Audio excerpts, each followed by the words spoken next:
দোল মানেই শান্তিনিকেতন। বসন্ত উৎসবে গা ভাসানো বিশ্বভারতীর রীতি মেনে পালিত হয় শান্তিনিকেতনের ঐতিহ্যবাহী বসন্ত উৎসব। আর এই শান্তিনিকেতনের দোল উৎসবে মেতে উঠতে দূর দূরান্ত থেকে আসেন পর্যটকরা। সরাসরি যাব, ঘটনাস্থল থেকে রয়েছেন আমাদের প্রতিনিধি শুভদীপ প্রামাণিক।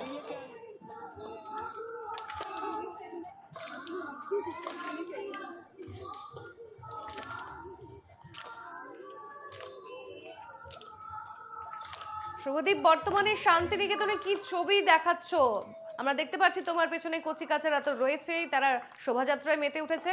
আজ কি ছবি সেখানে? দোল উৎসবে কতটা মাতোয়ারা শান্তিনিকেতন?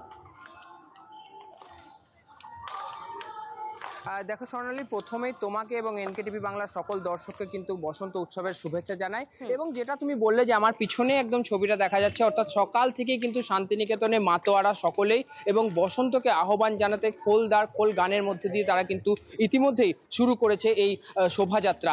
এবং শান্তিনিকেতন, যেটা আমরা জানি সবসময়তেই বসন্ত উৎসব যেটা বিশ্বভারতীর, তার জন্য প্রসিদ্ধ। তবে বিশ্বভারতীর বিশ্ববিদ্যালয়ে গত 5 বছর ধরে কিন্তু এই বসন্ত উৎসব বন্ধ রয়েছে এবং তার জন্যই কিন্তু শান্তিনিকেতনের আদলে বোলপুর এবং তার সঙ্গে সঙ্গে শান্তিনিকেতন লাগোয়া যে সমস্ত ওয়ার্ডগুলি রয়েছে, বোলপুর পৌরসভার অন্তর্গত পার্শ্ববর্তী যে সমস্ত লোকালয়গুলি রয়েছে, সেখানে কিন্তু সকল জায়গাতেই একইভাবে শান্তিনিকেতনের আদলে, অর্থাৎ যেভাবে বিশ্বভারতী বিশ্ববিদ্যালয়ে যে বসন্ত উৎসব হয়ে থাকে সেই আদলেই কিন্তু বসন্ত উৎসব পালন করা হচ্ছে। এবং সেই ছবিটাই তুমি কিন্তু এই মুহূর্তে দেখতে পাচ্ছ, অর্থাৎ এই এলাকার যে রতনপল্লী বোলপুর পুরসভার 2 নম্বর ওয়ার্ড, সেখানকার যে সমস্ত মানুষরা রয়েছেন তাদের উদ্যোগেই কিন্তু এই বসন্ত উৎসব আয়োজিত হচ্ছে। এবং তুমি সেই ছবিটাই দেখতে পাচ্ছ যে কচি কাঁচা থেকে শুরু করে বড়রা এখানে সকলেই কিন্তু এই গানের মাধ্যমে তালে তালে মেতে উঠছেন এবং সেই শোভাযাত্রা চলছে আগামী দিনগুলোতে। এবং আগামী যে কয়েকটা ঘন্টা রয়েছে ততক্ষণ পর্যন্ত কিন্তু একইভাবে এই আবির উৎসবে তারা মেতে উঠবে।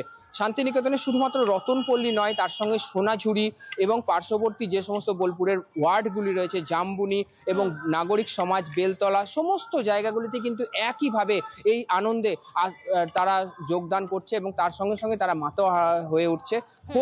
খোল এই গানের মধ্য দিয়ে তারা কিন্তু এই শুভ অনুষ্ঠানের, শুভ উৎসবের কিন্তু সূচনা করে ফেলেছে এই মুহূর্তে। সেই ছবিটাই তুমি কিন্তু দেখতে পাচ্ছ। এবং শান্তিনিকেতন জুড়ে যে একই মানুষের উৎসাহ উদ্দীপনা, তার জন্য কিন্তু লক্ষ্য করা যাচ্ছে। এবং শুধু বিশ্বভারতী থেকে নয়, বিশ্বভারতী বিশ্ববিদ্যালয়ে যেহেতু বসন্ত উৎসব হচ্ছে না তার জন্য কিন্তু নয়, দূর দূরান্ত থেকে কিন্তু যে সমস্ত পর্যটকরা, অর্থাৎ দেশ বিদেশের পর্যটকরা কিন্তু এসে পৌঁছেছেন এবং তারা সকলেই এই আনন্দটা উপভোগ করছেন।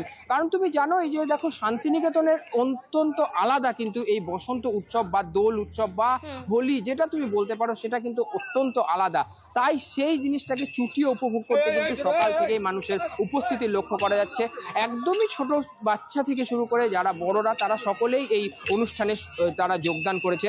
এবং যে আবহাওয়া, সেটা কিন্তু আজকে সকাল থেকে অত্যন্ত মেঘাচ্ছন্ন এবং সকালের দিকে বেশ কিছুটা কুয়াশাও ছিল। তার ফলে কিন্তু যে একটা সমস্যা সৃষ্টি হয়েছিল সেটাকে কিন্তু কার্যত উপেক্ষা করে এই সমস্ত মানুষরা এসে উপস্থিত হয়েছেন এবং ছুটিয়ে তারা এই আনন্দ উপভোগ করছেন। শুভদীপ, স্বর্ণালী। তুমি যে ছবি দেখাচ্ছ সরাসরি আমরা দেখতেই পাচ্ছি শান্তিনিকেতনের রীতিমতো একটা মাতোয়ারা পরিবেশ শুরু হয়েই গিয়েছে। দেখতে পাচ্ছি যে কচি কাচারা তো রয়েছেনই, তার পাশাপাশি বৃদ্ধ বনিতা সবাই উপস্থিত।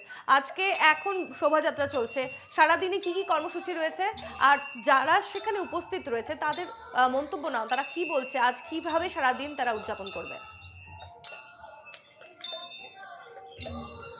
একদমই তোমাকে আমি চেষ্টা করবো তাদের সঙ্গে কথা বলার। দিদি, একটু আপনার সঙ্গে জিজ্ঞাসা করবো যে আজকে কিভাবে দিনটা কাটাবেন, কিভাবে ঘুরবেন, কি করবেন? আমাদের স্কুলের বাচ্চারা এখানে পারফর্ম করছে, অন্তরঙ্গ স্কুলের বাচ্চারা।